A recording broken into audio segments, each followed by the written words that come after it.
Qué bien que siguen en la sintonía de Canal 26, tu canal, en esta barra programática en donde les ofrece a ustedes un sinfín de temas y de tópicos que atender respecto a tantas cosas que suceden en sociedad.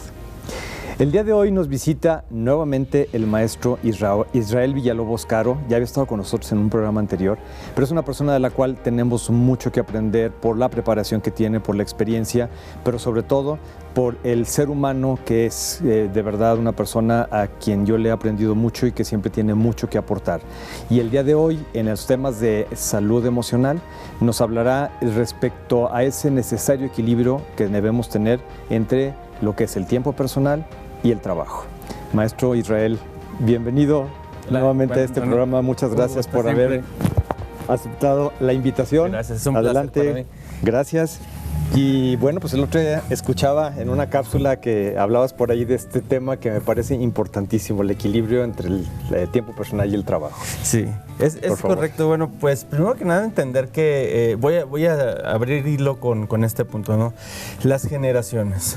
Cuando nosotros recordamos la estructura que teníamos en nuestra infancia, cómo era nuestra vida con nuestros padres, regularmente veíamos una figura donde padre y a veces madre estaban ausentes por cuestión del trabajo y crecíamos más con la niñera de televisión o con la abuelita o con alguna otra persona que básicamente nos llevaba en esa parte de crianza. Entendíamos que la responsabilidad de los padres era generar el recurso, estar trabajando en una constante. Y eso obviamente alineado con muchas partes de la cultura de trabajo que había en ese entonces, ¿no? Como era trabajar todo el día y trabajar hasta horas extenuantes y solamente veíamos a los padres un ratito porque llegaban a la casa y ahora sí como en la película de Pedro Infante, ¿no? Ya vine vieja, ya me voy vieja, ¿no? Y así andábamos constantemente y esa figura se iba desapareciendo. En algún momento empezábamos a ver mucho esa carencia afectiva por parte de los padres. Conforme van pasando las generaciones, afortunadamente también va cambiando esos esquemas de trabajo donde vemos ya un balance más adecuado, donde vemos ya una interacción emocional entre los padres y los hijos, entre un proceso de aprendizaje en el que ya hay un involucramiento constante. Sin embargo, todavía creemos y vivimos con la idea de que mientras más horas trabajamos o mientras más horas nos ve el jefe, más productivos somos. Y en muchas ocasiones no es así. ¿Por qué? Porque realmente vivimos el estar apegados a un proceso o a lo mejor un sistema que ni siquiera genera o produce. Hacemos lo que le llamamos hora silla, ¿no? Por decirlo de una forma coloquial, ¿no? Y la realidad es de que México inclusive está catalogado entre los países menos productivos en el mundo. Y por el otro lado, desafortunadamente desde hace ya varios años, casi más de 4 años, estamos en el primer lugar en estrés en el mundo. Y es algo sumamente impactante porque no la pasamos trabajando, pero trabajando en el sentido que a lo mejor no estamos generando más allá. Y por ende, el trabajar más tiempo nos deja menos tiempo en nuestra calidad de vida de forma personal, ya sea con familia, sin familia, un espacio para nosotros mismos, esa parte se va mermando. Entonces, estamos en esa parte de transición desde la cultura anterior a esta cultura actual y donde inclusive generaciones como los millennials, como los centennials, vienen con una estructura completamente distinta donde empezamos a identificar y a comprender la parte de ese balance entre vida y trabajo, ¿no? Inclusive tenemos ya normativas que nos definen y nos llevan a cumplir inclusive para las organizaciones y para los trabajadores como la norma 035 STPS, donde debemos de tener esa calidad y ese balance, ¿no? Donde podamos atender emergencias, donde podamos participar, involucrarnos en la vida entre el trabajo y la misma familia, en la que nosotros podamos respetar esas jornadas de trabajo y decir, hasta aquí termina mi trabajo y aquí es donde continúa mi vida personal.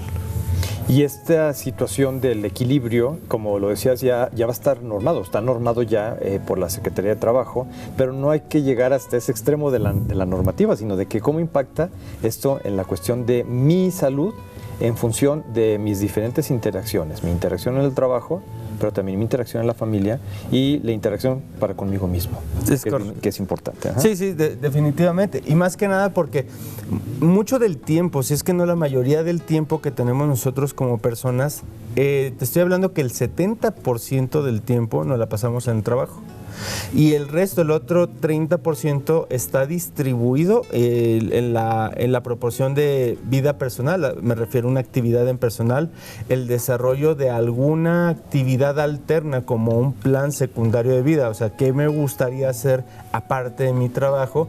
Y obviamente quienes tenemos familia, pues la relación y la interacción con la familia y con los hijos.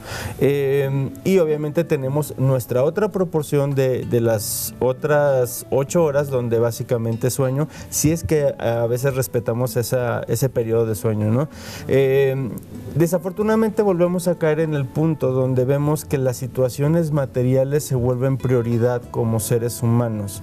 Y es ahí donde nosotros empezamos a generar esa constante obligación de querer dar más, generar más, para poder dar más a nuestra familia, a nuestros hijos, dar una mejor educación, dar mejores bienes.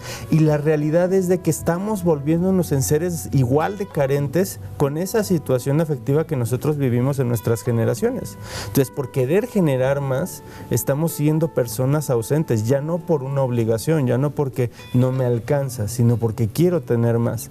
Y es ahí donde entramos a dos partes bien complejas. La primera es cuando nos volvemos adictos al trabajo, y por el otro lado, cuando empezamos a ver que el trabajo tiene más prioridad que nuestra vida personal.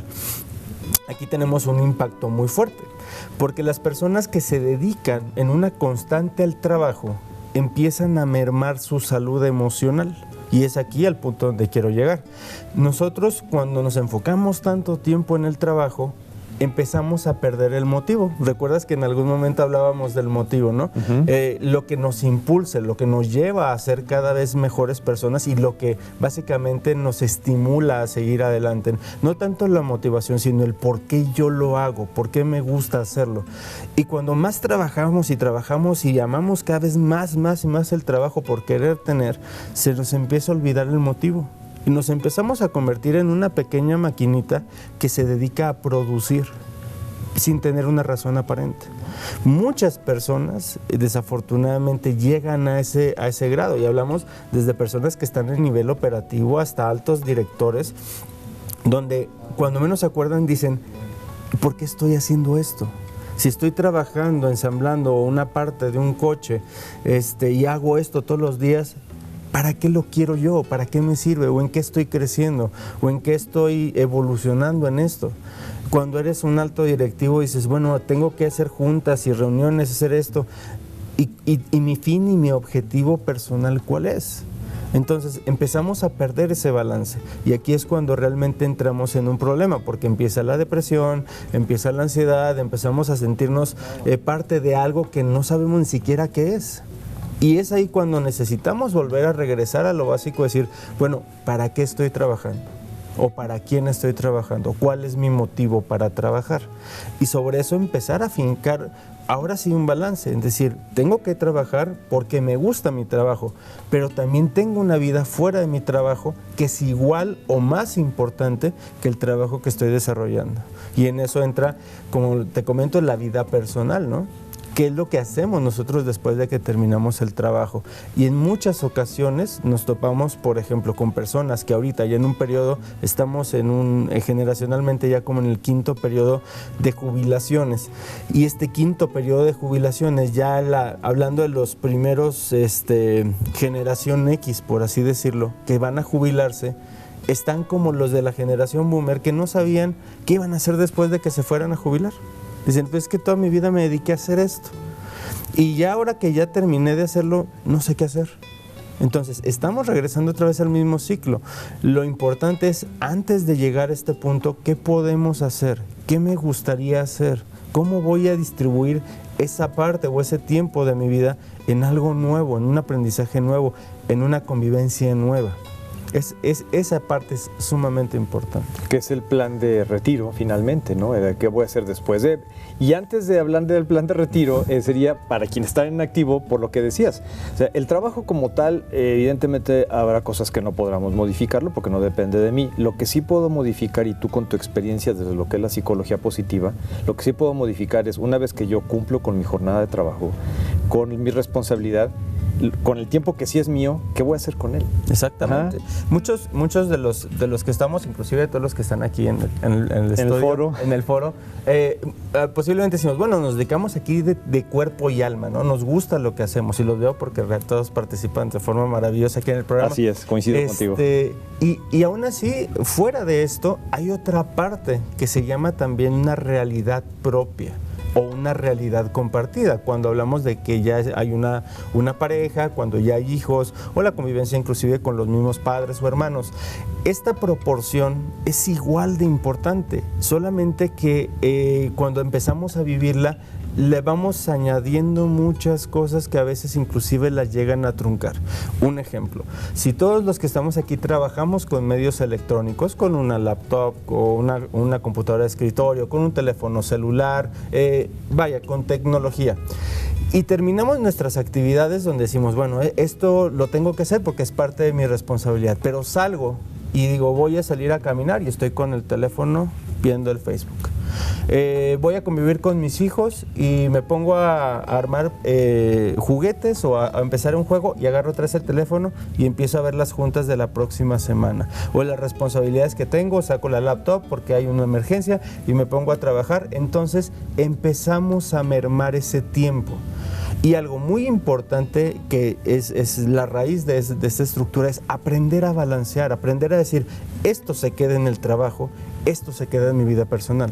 Y muchas personas inclusive me llegan a decir, es que es imposible. Mientras más responsabilidades tienes, es más complicado poder hacerlo. Definitivamente. Pero todos como seres humanos podemos dar una limitante, decir, a ver, de aquí para acá, esto no se toca. Y de aquí para acá, todo lo que se tenga que hacer. Esa diferencia es tan importante como el hecho de vivir. Como yo te comenté alguna vez, ¿qué pasaría si te digo mañana es tu último día de vida y tienes que cumplir con tu responsabilidad de trabajo, pero terminando esto, básicamente al final del día ya se acabó todo? ¿Tú qué haces? ¿Harías más trabajo? No, definitivamente no. Es que es mi última oportunidad de hacer cosas o de tener contacto con personas con las que usualmente no lo hago y entonces aprovechar ese tiempo. Exactamente. Pero porque hay un límite, ahí sí hay un límite. Exactamente. Ahora, ficticio, pero es un límite, esperamos que sí sea ficticio. La realidad es de que todos quisiéramos que fuera así. Sin embargo, esa es una muy buena estrategia para empezar a balancear y obligar a nuestra propia mente a balancear la vida. ¿Qué pasa cuando yo empiezo a pensar cada día de mi vida, cuando salgo del trabajo, y lo digo para todos los televidentes, todas las personas que nos están viendo, qué pasaría si yo les digo, este es tu último día de vida, este es tu último momento, terminas, sales de trabajar y ya básicamente hasta las 12 o a la 1 o a la hora que tú decidas se acaba tu día ya por completo, ya no hay más adelante. Entonces tenemos la alternativa de decir, puedo dar todo lo que yo pueda, dedicar mi último momento a disfrutar esos instantes conmigo, con mi familia, con mis hermanos, con mis padres, con mis hijos, con quien yo deseo. Con la persona que tú quieras. Y lanzaste la pregunta al público, entonces vamos a aprovechar el corte para que la piensen okay. Y a ver, que tengan más espacio para hacerlo y a lo que continuamos con la idea después del corte. Me parece excelente. Gracias por continuar en nuestra sintonía de Canal 26 en el programa Contrastes, Gente de Bien. Hoy hablamos entre el balance en trabajo y tiempo personal. Regresamos con ustedes.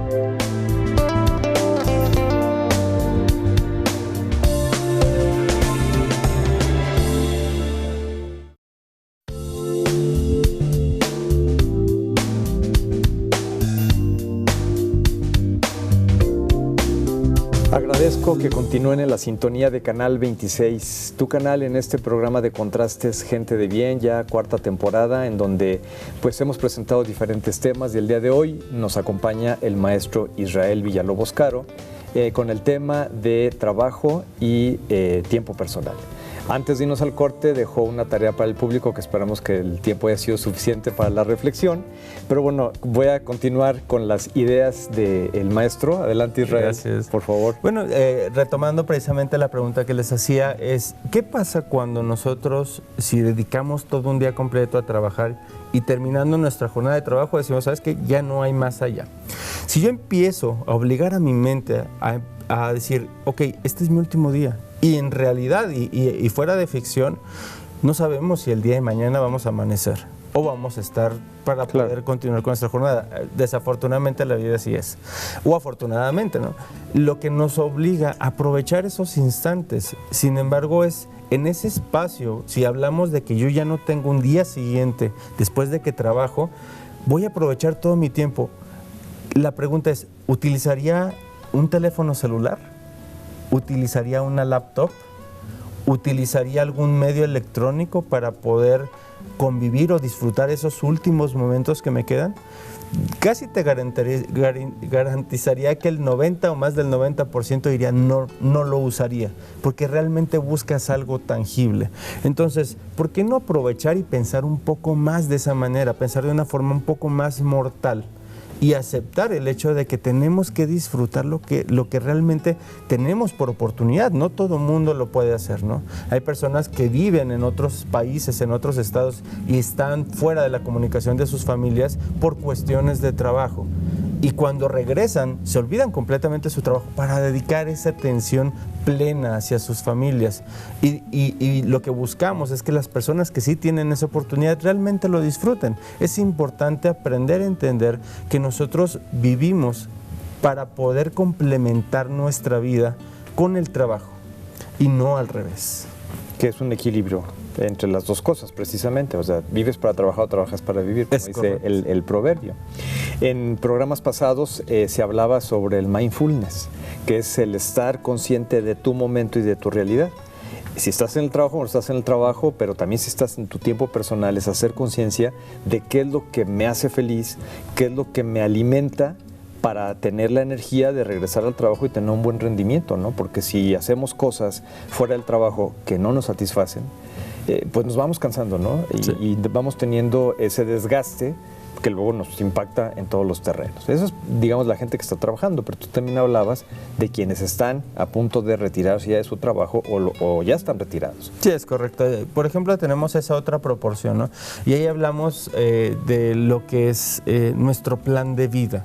Cuando nosotros trabajamos tanto tiempo, durante muchos años, nos vamos alineando una estrategia o plan de vida o un life backup, donde creemos que lo que hacemos es lo único y básicamente nos va a alcanzar la muerte y hasta ahí nos vamos a quedar.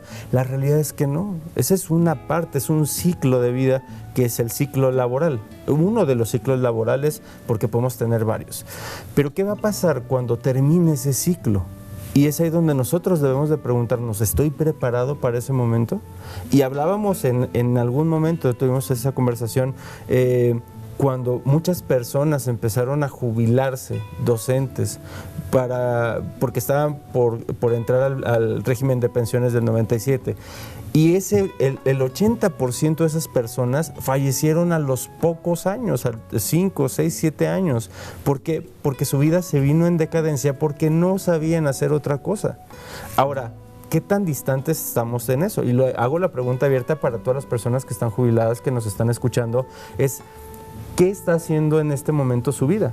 ¿Cómo está planificada? ¿Cuál es el valor que tiene ahorita su vida? A lo mejor muchos dicen, pues a mí me gustaría viajar, o ya lo estoy haciendo, o me convertí en la nana de mis nietos, o estoy haciendo algo que no me gusta, pero con tal de mantenerme entretenido o ocupado, estoy haciendo algo, inclusive hasta estar en un HB, perdón por el nombre de la marca, trabajando como cerillo. Y no digo porque sea indignante o no sea indignante, sino porque es hacer una actividad para mantenernos vivos. Y yo creo que el sentido de la vida es más valioso que eso. Para eso les vuelvo a lanzar una pregunta que es muy importante, y esto lo comentaba inclusive en una conferencia. La primera parte para saber si realmente estamos haciendo lo que nos gusta, y más cuando nosotros ya terminamos un ciclo laboral, es poder retomar nuestros sueños. Y aquí quiero hablar en algo bien importante. Nuestros sueños se refiere a ¿qué me hubiera gustado ser antes de adquirir responsabilidades. Porque cuando yo adquirí ya la responsabilidad de decir, ¿sabes qué? Pues empecé a tener un trabajo porque pues tenía que comprar un carro o una casa, o me casé o embaracé a la novia, o vete a saber, adquirimos una responsabilidad y a partir de ese momento empezamos a trabajar en algo que a lo mejor no sabía, no tenía el expertise, pero tuve la oportunidad. Y fui creciendo y fui aprendiendo y llegó un momento en que me gustó o me pude inclusive hasta apasionar lo que hacía y sobre ese camino me fui hasta el punto de que ya llevé 10, 20, 30 años y ya pasaron los años y ya terminé esa parte, pero dejé en algún momento, en algún instante dejé olvidado ese sueño. Y hay personas que me dicen, a mí me hubiera gustado ser actor, me hubiera gustado ser pintor, me hubiera gustado ser mecánico. Ayer platicando con un muy buen amigo, me dice, a mí me gustaría ser barbero y me gustaría tener un taller mecánico. Le digo, entonces empieza a trabajar desde ahorita en ese plan secundario de vida. ¿Por qué? Porque no están peleados. Uno en algún momento se va a acabar, pero tu vida sigue. Y es por eso que se llama plan secundario de vida. Es la segunda parte que tienes. Entonces, cuando terminas tu ciclo y ya no hay más, ya inclusive ya no tienes responsabilidades, ya no hay deudas, ya no pagas colegiaturas, ya no tienes por qué pagar nada. Inclusive, desafortunadamente, en algunos casos ya estás solo. Entonces, ¿por qué no retomar ahora con todo el tiempo del mundo? Poder retomar ese sueño que siempre quisiste. A lo mejor no vas a ser tenista, ¿verdad? O un corredor, un marchista. Y digo, mis respetos porque hay personas que tienen 80 años y son marchistas. Cada quien lo va a hacer al momento o a la forma o a la posibilidad que tenga, pero no dejar que ese sueño se vaya. Porque el momento en el que estemos en nuestros últimos instantes de vida, nos va a extrañar el no haber podido vivir ese sueño. Entonces, esa parte que se llama jubilación es una segunda oportunidad para todas aquellas personas de poder vivir su sueño. Sí, de la jubilación o antes de la jubilación. La cosa es vivir un sueño, es bien importante. Yo creo que nos hemos dado cuenta que el común denominador de las personas que llevan a cabo un sueño es que son felices, sí, es que son plenos. Yo tengo el caso de un muy querido amigo también, Marco Antonio López Vázquez, a quien le mando un afectuoso saludo porque él termina una carrera, pero su sueño siempre había sido y es el ser cantante. Y entonces actualmente se desempeña como cantante profesional. Es una persona de verdad de la cual hay mucho que aprender, muy positivo, que siempre está aportando cosas buenas en el entorno en donde está. Y ahí se demuestra que precisamente el cumplir un sueño, que también forma parte de un trabajo, hace que pueda hacer la combinación de las dos cosas. Exacto. Y no se esperó a la jubilación para ser cantante. Sí, definitivamente. Y digo, y esto es abierto para todos los que nos están escuchando. El desarrollar un plan de vida, de hecho mi recomendación, y lo digo como profesional en la parte de gestión humana o gestión de personas, es un plan de vida para las organizaciones es a la mitad del tiempo de vida de una persona en el trabajo. ¿Por qué? Porque en la primera fase empezamos a reclutar, a definir, a capacitar sobre las estructuras del trabajo. Pero posterior a eso viene un crecimiento que se llama plan de vida y carrera. Vida y carrera engloba todo. Carrera, pues obviamente la parte profesional y la trayectoria que decides definir hasta donde culmine tu parte profesional, en ese sentido, de la rama que ya abarcaste. Sin embargo, la parte de vida te va a decir en lo que vas a contemplar tu familia, tus hijos, tus hermanos, tus padres, a ti mismo, en un sentido completamente diferente al que ya estabas tomando. Y para eso, inclusive, y es una alta recomendación para las empresas, es algo que genera un alto engagement. ¿Por qué? Porque las personas que ven que la empresa se preocupa por ver qué va a hacer cuando termine su ciclo de trabajo con ellos, les brindan la oportunidad, uno, de un despegue. Y lo hablo en el sentido, por ejemplo, las personas que ya están por jubilarse y ahorita tenemos un problema fuerte en las empresas porque los altos mandos que ya tienen una edad muy avanzada, o hablando de que todavía algunos son baby boomers, no se quieren despegar de las posiciones claves. ¿Por qué? Por la misma consecuencia que te acaba de comentar, ¿sí? O sea, se van en declive por no saber hacer algo distinto. Y las generaciones que vienen están golpeando todo lo que se puede para tomar esa posición. Entonces, es una transición muy ríspida, muy complicada. Entonces, ¿cuál es la mejor manera? Enseñarle a esta proporción aprender a soltar, pero también tenemos que darles una alternativa para que sigan aprendiendo y creciendo. Según Maslow, esto lo considera como la punta de la pirámide de necesidades, donde hablamos de la autoactualización. Entonces, por eso es importante que las empresas empiecen a fijarse en cómo generar ese plan de transición, donde tú puedes seguir aprendiendo en una estructura muy distinta y tú por el otro lado empezar a construir la siguiente opción para ser esa cabeza de esa organización. Y por el otro lado, los que están más abajo empiecen a desarrollar ya un plan de vida, un plan secundario de vida, donde digas, ¿sabes qué? Si ahorita soy contador, o soy ingeniero, o soy supervisor de producción, o soy de recursos humanos, o de calidad, pero también me gusta la cocina, y me gusta la repostería, o me gusta la pintura, o me gusta la mecánica, o me gusta correr carros. O sea, todos podemos disfrutar de lo que queramos en cualquier circunstancia teniendo nuestra otra proporción. Y créanme, es fantástico vivir dos vidas en ese sentido, porque estás aprovechando todo tu tiempo, todo tu potencial y las capacidades que puedes desarrollar por aprender cosas nuevas. Claro, y que no es esperar, nuevamente, no es esperar la jubilación, es el qué voy a hacer el día de hoy cuando termine mi jornada de trabajo. Exacto. En ese plan secundario, no esperarme hasta la jubilación, porque entonces es el tener vida, el tener un sueño que cumplir día con día. Exactamente. Estamos por cerrar el programa. ¿Algún mensaje final rapidísimo, Israel, claro por favor? Sí. Claro que sí. Bueno, para todos, para todo el público, bueno, primero que nada, muchas gracias en verdad por esta segunda invitación. Gracias a ti. Y para todos ustedes, en verdad, disfruten y dense la oportunidad de poder aprender cosas nuevas en una segunda parte de su vida. Recuerden que la vida y el tiempo es lo único que tenemos condicionado, y lo que podemos hacer es aprovechar cada instante que tenemos. Mi recomendación es: busquen algo que les apasione, algo que sea un sueño, un reto para ustedes, aparte de su trabajo. El trabajo siempre va a haber, pero la oportunidad de vivir y el tiempo, eso es algo que solamente tenemos una sola oportunidad. Claro. Con esa idea nos despedimos. Gracias. Y agradezco de nuevamente tu participación, tu entusiasta participación en el programa con todos los conceptos que nos veniste a compartir. Gracias a ti, es un placer. Gracias igualmente. Gracias a ustedes también por estar en esta sintonía del programa de Contrastes, Gente de Bien. Síganos buscando a través de la página de Facebook con el mismo título, en canal de YouTube con los programas anteriores. Recuerde que cuando te falte algún motivo para vivir, que tu razón de existir sea encontrarlo. Esto fue Contrastes, Gente de Bien, y si Dios nos lo permite, nos vemos en la próxima.